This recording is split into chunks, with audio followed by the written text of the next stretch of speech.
The day everything fell apart didn't begin with storms or warning signs. It started quietly, the way most tragedies do. Dawn slipped through the curtains of a home that once felt warm, though now it carried a chill no sunlight could touch. Mira had already been awake for an hour. If this story touched your heart, friends, please like the video, share your thoughts in the comments, and subscribe for more touching stories. Thank you for being here. Moving through the kitchen with practiced silence, she cracked eggs into a pan, set toast in the warmer, and brewed the dark roast her husband preferred. 2 scoops, never more, never less. She had learned over time to move like a ghost. The quieter she was, the fewer the criticisms that followed. At exactly 6:05 a.m., she heard the familiar creak of the staircase.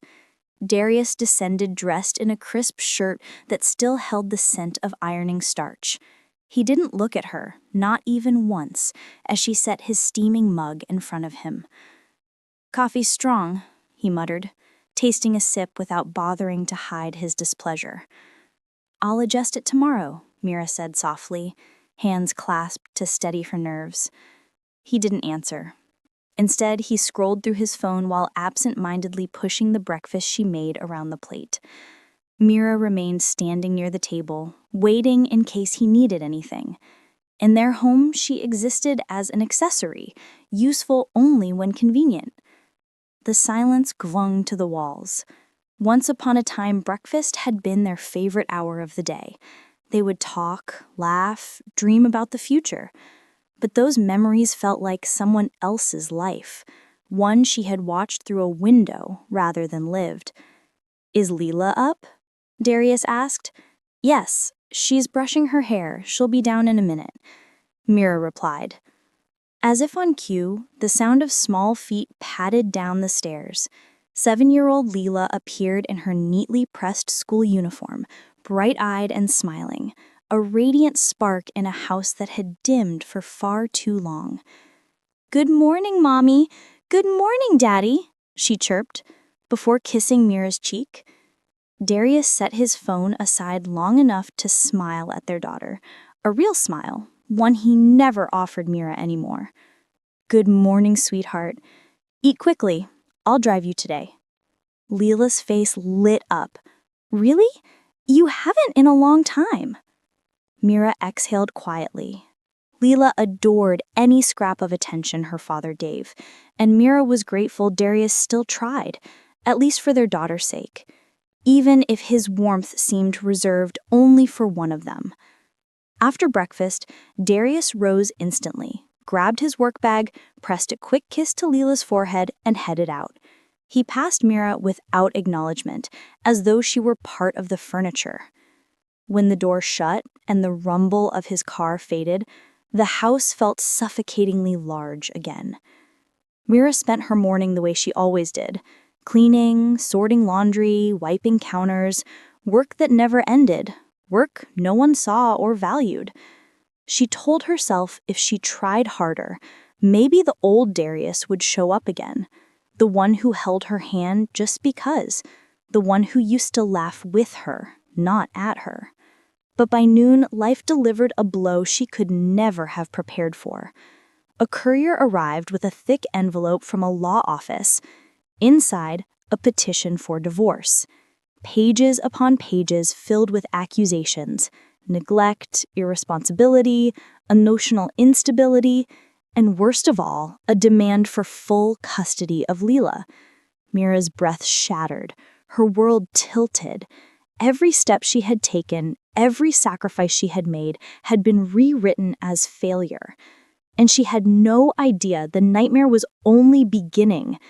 Because just as Mira broke down on the living room floor, the front door clicked open.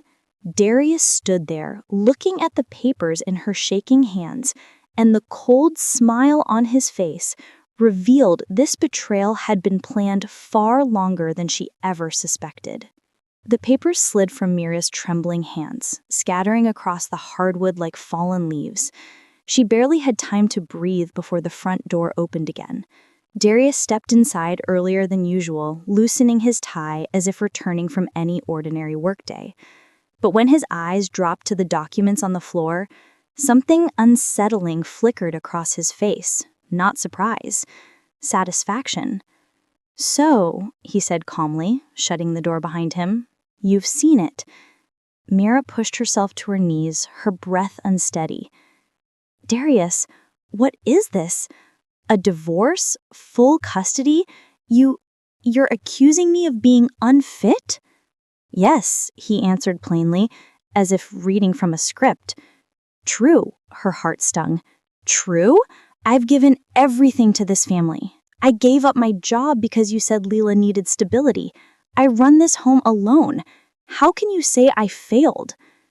Darius walked past her, unbothered by the devastation sprawled across the floor.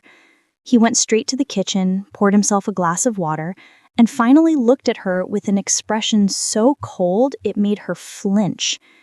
"You don't contribute financially, and the house is always a mess." "That's not fair," she whispered. "You know I was sick when those photos were taken." "Excuses," he cut in sharply. "You want people to feel sorry for you? Go ahead. It won't change anything." She stared up at him, confused and terrified. "What do you mean?" Darius took a slow drink, eyes never leaving hers. "My lawyer has everything needed to prove you're unstable. Photos, statements, character references, even expert testimony." Her stomach twisted. "What expert?" "You'll see," he said coolly. Her pulse raced. "Darius, why are you doing this? Why rip our family apart?" He leaned against the counter and looked down at her, his voice dropping to a chilling whisper. "She will testify otherwise." Her blood ran cold. "What are you talking about? She's 7. A slow, cruel smile formed on his lips. "Children can say what they're told to say." Her entire body trembled. "You wouldn't." "Get ready for the hearing," he said, standing back up. "Everything you think you know is about to be rewritten." He walked past her again, leaving her kneeling amid torn pieces of her life. She felt the walls closing in, the room spinning. The man she once loved had become unrecognizable, a stranger willing to destroy her without blinking. That night, Mira sat on the edge of her bed long after Darius locked himself in the guest room. She couldn't sleep. She couldn't think. All she could do was listen to the steady breathing of her daughter sleeping beside her, completely unaware of the storm gathering around them. Tomorrow, she promised herself, she would fight. She had to, even if she had nothing left but the determination to protect her child. But when Mira finally opened their joint bank account the next morning, she discovered something that made her knees buckle. Every cent had vanished, and the trail led somewhere she never expected. Mira barely slept. Every hour of the night felt like a battle between fear and fury. By morning, her eyes were swollen, but her resolve was sharp enough to pierce through the haze. If Darius wanted a war, she would not enter it blind. The first thing she did after Leela left for school was open the banking app on her phone. Their joint account, the one they'd built slowly over 10 years, was supposed to hold enough for emergencies, tuition, and savings. It was her only hope of hiring a lawyer. But when the balance loaded, Mira's breath stopped. $0.00. She blinked, refreshed the page, logged out, logged back in. Still zero. Her stomach twisted into knots as she clicked on the transaction history. What she saw made her vision blur. Over the last 6 months, Darius had been withdrawing money in increments, slowly at first, then rapidly. Transfers, large ones, all routed to an account number she didn't recognize. The final withdrawal cleared everything 3 days ago. Her hands shook violently. He didn't just file for divorce. He didn't just try to take Leela. He had drained every last dollar without her knowing. A robbery wearing the mask of a marriage. Mira pressed her fist against her mouth to stop a scream. She remembered the nights he said he was working late, the sudden locked drawers in his office, the dismissive tone whenever she asked about finances. It all made sense now. Her wedding jewelry was next on her mind. She rushed to the closet, tugging open the small jewelry box she'd kept tucked away. Empty. The heirloom necklace from her grandmother, gone. The gold bangles Darius gifted her in their early years, gone. Even the bracelet Leela made for her in kindergarten, gone. It felt like he had stolen pieces of her life, not just money. Her breath hitched as despair clawed at her, threatening to swallow her whole. Hiring a lawyer was impossible now. Surviving might even become difficult. Then a name surfaced in her mind like a life raft. Tessa, her childhood friend who worked at a small legal aid clinic across town. They hadn't spoken in months, but Mira had no pride left to protect. She dialed her number with trembling fingers. Tessa answered on the third ring. Mira? Hey, it's been forever. Are you okay? The dam broke. Mira told her everything, not with perfect order, but with raw desperation. Tessa listened without interrupting, her voice tightening with each detail. Mira, she said when the story ended, he planned this. All of it. And it's criminal. I know, Mira whispered, her voice cracking, but I don't have money for an attorney. I don't have anything. You don't need a high-end attorney, Tessa said firmly. You need someone honest, someone who actually cares. There's a lawyer I know, Mr. Rowan. Small office, not fancy, but he's brilliant and he's helped women in worse situations than this. I'll text you his address. Go today. Are you sure? Mira asked, afraid to hope. He won't turn you away, Tessa assured her. And Mira, don't give up, not yet. After hanging up, Mira grabbed her purse, still shaking, and stepped outside. The world looked the same, children biking, people walking dogs, but her reality had collapsed overnight. The address Tessa sent led to an aging strip mall, faded paint, cracked windows, a crooked sign that read, Rowan Family Law. It looked nothing like the polished offices of Darius's legal team, but Mira stepped inside anyway. Mr. Rowan, a soft-spoken man with silver hair and gentle eyes, listened to her story without judgment, taking notes with meticulous care. His office smelled of old paper and peppermint tea. Mira, he said quietly after she finished, this isn't a simple divorce. Your husband is attempting to manipulate the system and he has prepared aggressively, but that doesn't mean he wins. Tears welled up. I don't have money to pay. He interrupted kindly. We'll discuss that later. Right now, we focus on protecting you and your daughter. For the first time in days, Mira felt the faintest spark of hope. But that hope flickered when Mr. Rowan opened the file from Darius's attorney, revealing photographs, fabricated financial statements, and a chilling expert report from a child specialist Mira had never even met. Mr. Rowan adjusted his glasses and opened the thick folder from Darius's legal team. Mira leaned forward, her pulse thudding in her ears. She expected exaggerations, maybe twisted narratives, but nothing prepared her for what she saw. The very first page held glossy photographs of her home. Not the home she knew with its freshly swept floors and carefully organized shelves. These photos showed chaos, dirty dishes stacked in the sink, laundry scattered across the hallway, toys covering nearly every inch of the living room floor. This isn't real, Mira stammered, reaching for the photos with trembling hands. These were taken on the 3 days I was sick with the flu. I could barely stand. Darius refused to help with anything. Mr. Rowan frowned. Your husband is presenting them as evidence of long-term neglect. That's a lie, she whispered, tears pricking her eyes. He set the photos aside and pulled out a stack of printed bank statements. The numbers glared up at her like accusations. Dozens of charges for luxury handbags, designer jewelry, and upscale restaurants all under her name. I didn't buy any of this, Mira gasped. I've never even been to these places. You said your credit card was an additional card on his account, correct? Yes. He kept it most of the time. He told me he needed it because his main card hit the limit with work expenses. Rowan nodded grimly, tapping the papers. These purchases were deliberately made with your card to create a financial trail against you. This is intentional sabotage, Mira. Her breath came out as a strangled sound. She knew Darius was cold. She knew he was distancing himself. But this level of deceit, of premeditated cruelty, it was beyond anything she imagined. And now, Rowan continued with a sigh, pulling out the final document, we arrive at the most damaging part. Mira stared at the thick report as if it were a loaded weapon. What is that? She asked, fearing the answer. A psychological evaluation, supposedly conducted over several weeks by a certified child specialist, Dr. Helena Voss. I've never met her. Never, not once. How could she evaluate anything about me? Rowan flipped through the pages, each line darker than the last.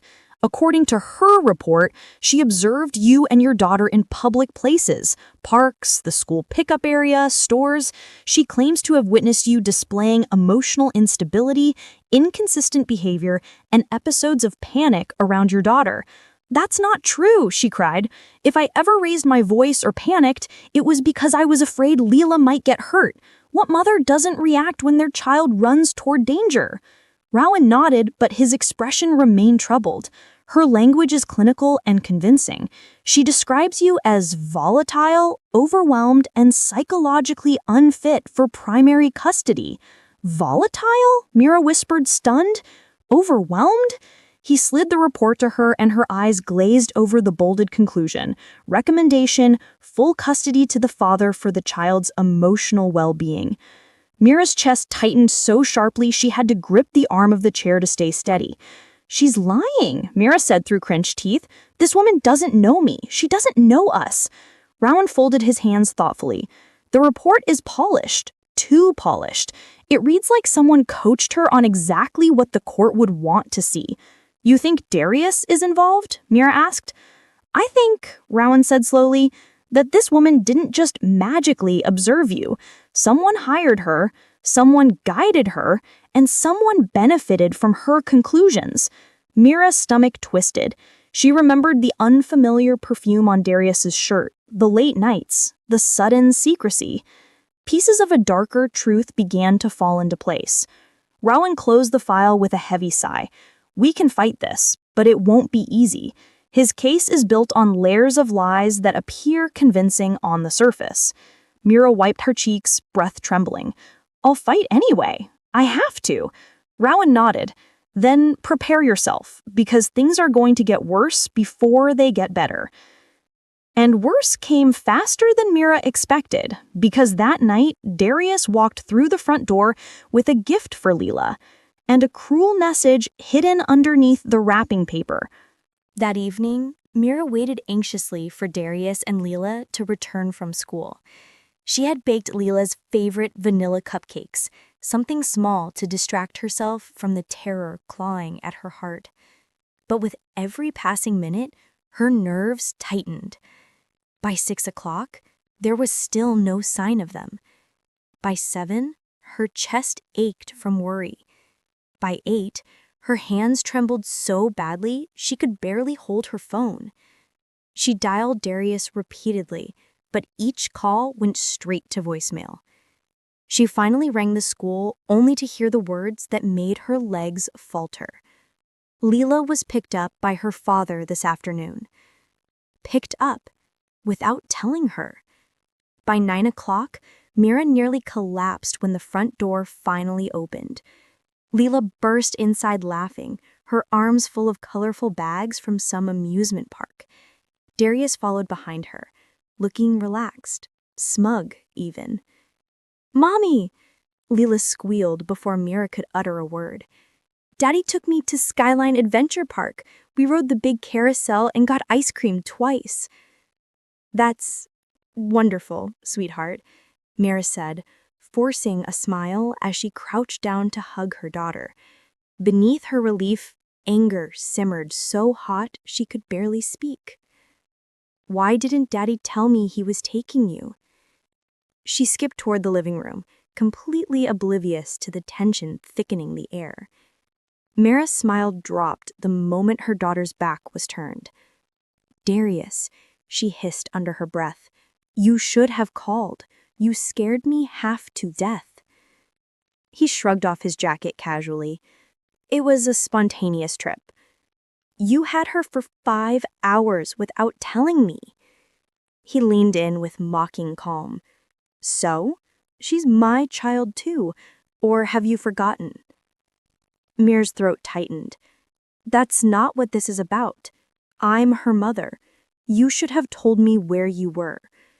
And you," he said smoothly, stepping closer, "should get used to having less time with her.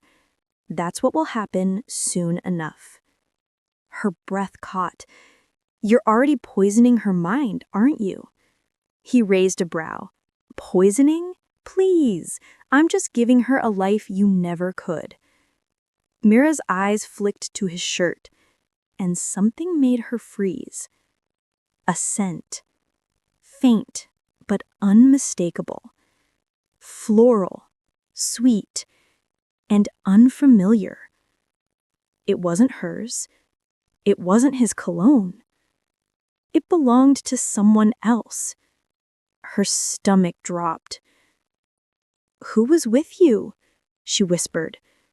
Darius's expression sharpened, then morphed into a cold, smug grin.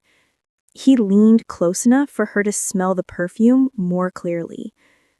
"You're asking the wrong questions, Mira.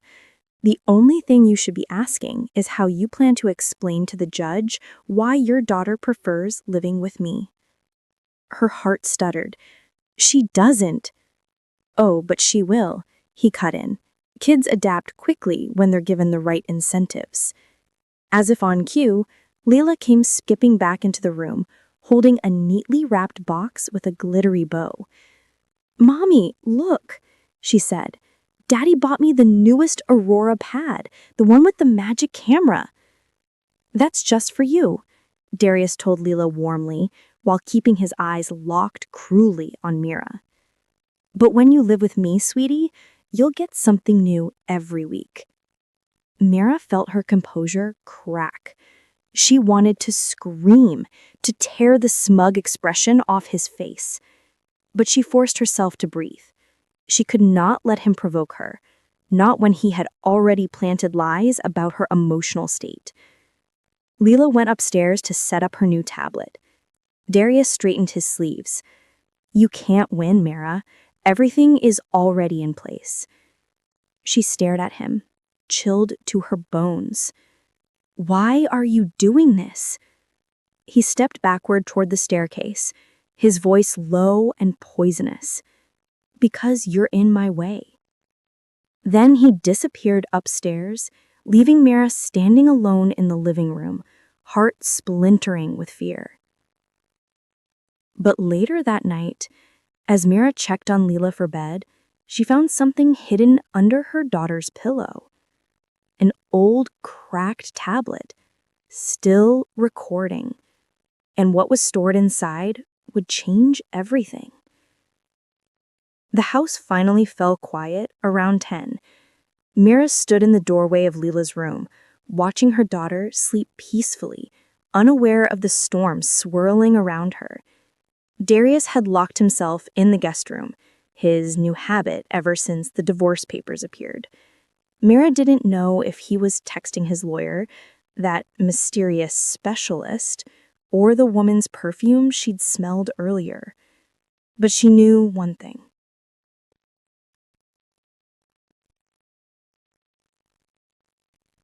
The next morning arrived too quickly. Mira barely slept, replaying the damning footage over and over in her mind. The old tablet, scratched, cracked, nearly falling apart, now felt like the most precious object in the house, a weapon sharp enough to cut through every lie Darius had crafted. She hid it beneath her mattress before dawn, checking twice to make sure it was still there.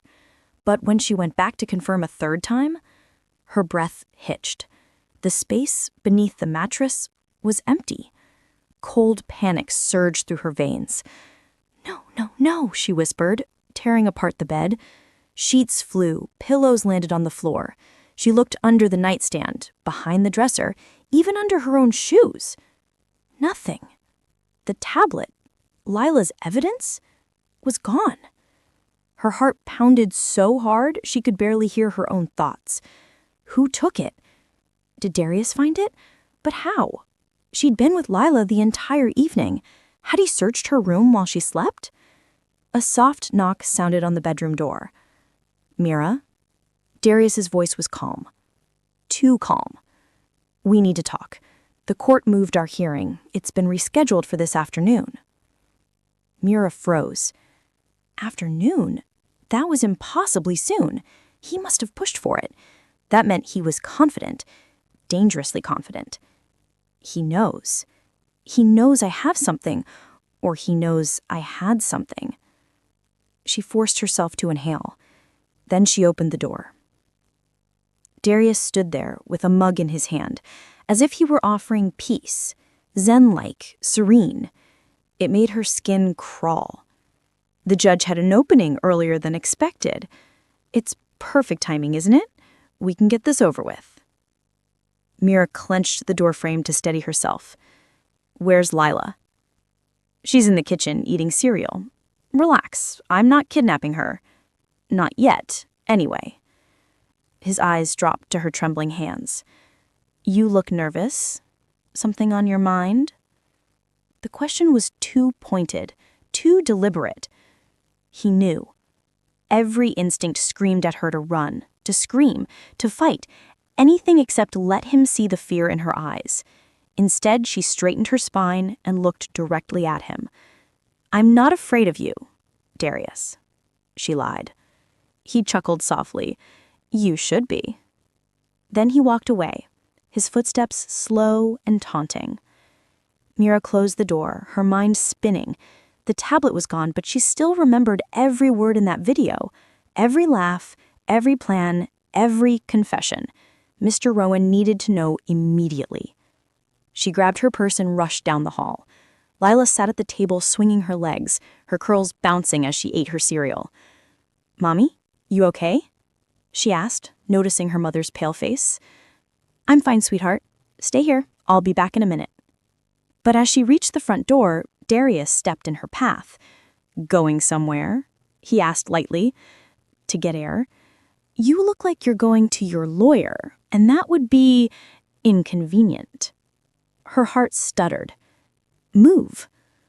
Instead, he leaned one arm against the doorframe, barring her exit. "Here's what's going to happen. We go to court today. You crumble, just like you always do, and the judge gives me exactly what I want." Mira stared at him, fury rising through her fear. "You can erase evidence, you can hide what you stole, but you can't rewrite what you did." He leaned close enough for her to smell that same unfamiliar perfume again. "Can't I?" Footsteps pattered behind them. "Daddy? Mommy? Why are you arguing?" Darius stepped aside instantly, expression transforming into fatherly warmth. "We're not arguing, sweetheart.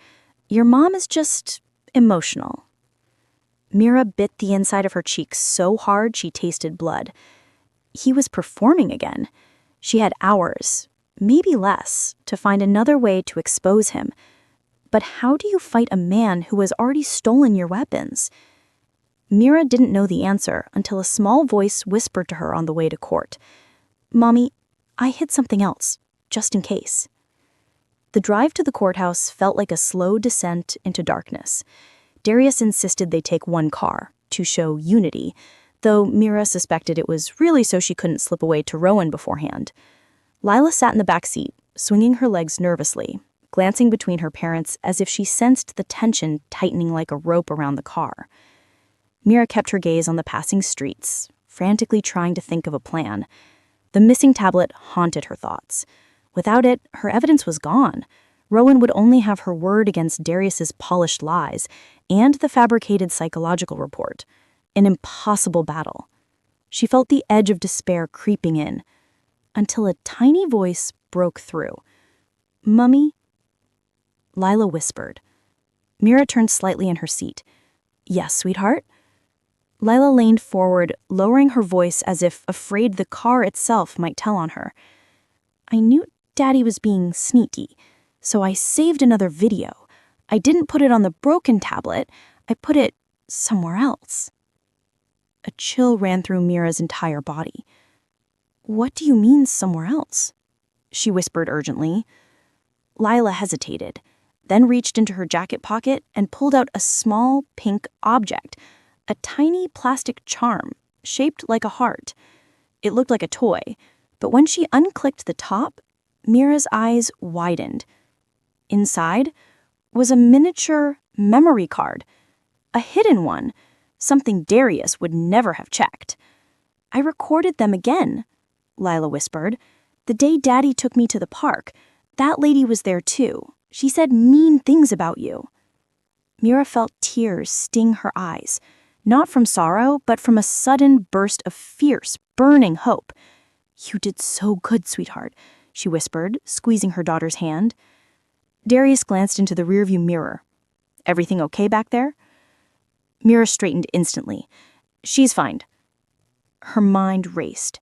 She needed to get this memory card to Rowan, but Darius wouldn't leave her alone, not even for a second.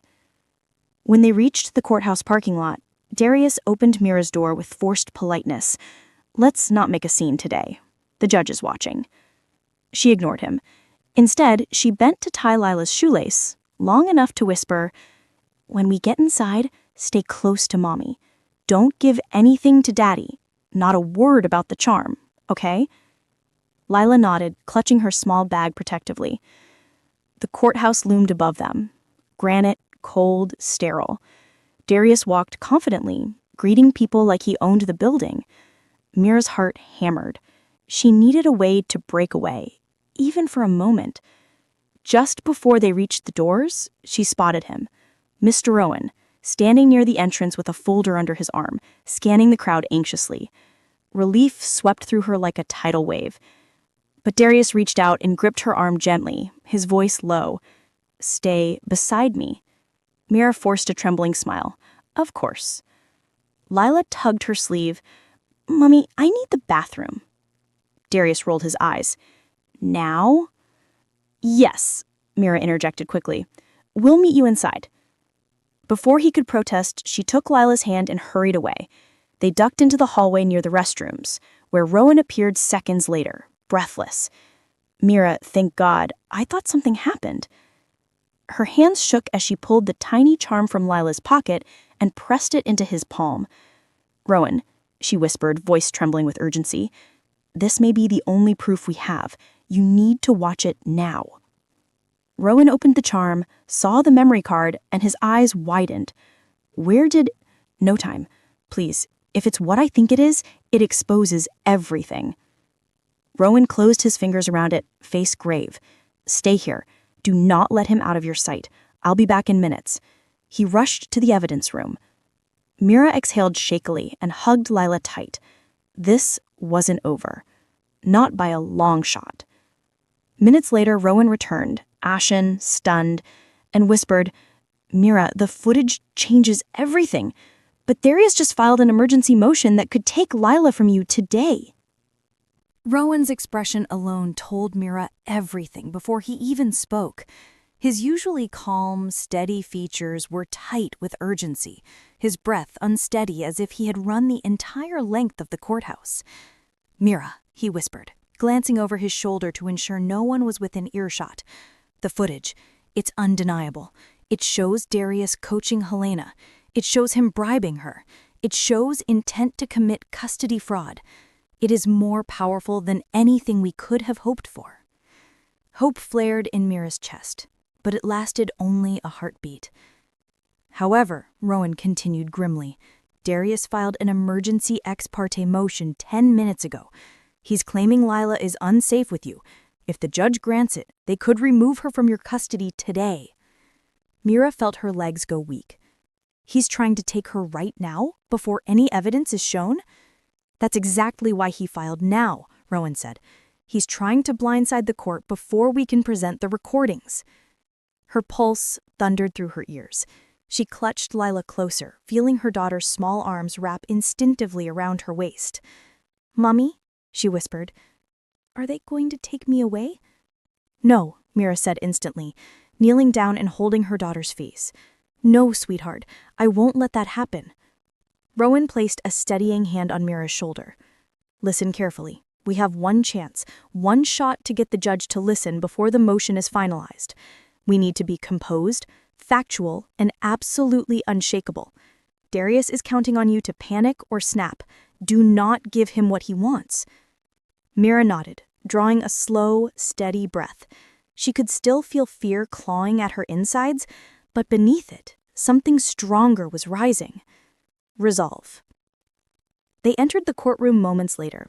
Darius was already seated at his attorney's table, chatting casually with Helena, the so-called child specialist, who looked colder and more calculating than ever. When she spotted Mira, her lips curled into a quiet smirk. Darius didn't even try to hide his confidence. He leaned back in his chair, arms folded, eyes gleaming with triumph. Did you sleep well? You should enjoy the last few hours you have with her. Mira ignored him. For the first time, his words no longer pierced her, because she knew something he didn't. The truth was finally on her side. The judge entered, and the hearing began.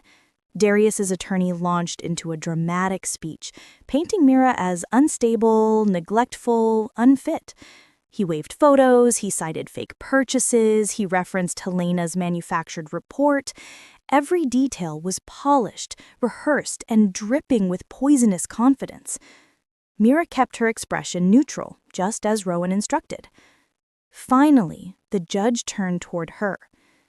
Mrs. Hale, do you have anything to present in response before I make a ruling on the emergency motion? Rowan stood. Yes, Your Honor. We have critical evidence that must be viewed immediately. Evidence of tampering, fraud, and perjury committed by Mr. Hale and Dr. Voss. The room shifted. Darius stiffened, turning sharply toward Rowan. Helena's face lost its smugness. Rowan approached the bench and handed over a USB drive, the one containing Lila's hidden memory card footage. As this material involves potential criminal activity, I request it be reviewed privately in the judge's chambers before any ruling is made. Darius shot to his feet. Your Honor, this is outrageous. Sit down, Mr. Hale, the judge snapped. 20 minutes. That's how long the judge was gone. Mira spent each second holding Lila's hand, whispering calming words, while Darius paced at the opposite table, growing paler with every passing minute. When the judge finally returned, his expression was thunder. He sat heavily and looked straight at Darius. Mr. Hale, you are hereby denied emergency custody. Furthermore, I am ordering an immediate investigation into your actions and into Dr. Voss's involvement. Until further notice, full temporary custody is awarded to Mrs. Hale. Darius's mouth opened in shock. Helena visibly blanched. Mira almost collapsed in relief. The gavel struck. It was over. Or rather, it was finally beginning. Because now, Darius had to face the consequences of everything he had done. If this story touched your heart, friends, please like the video, share your thoughts in the comments, and subscribe for more touching stories. Thank you for being here.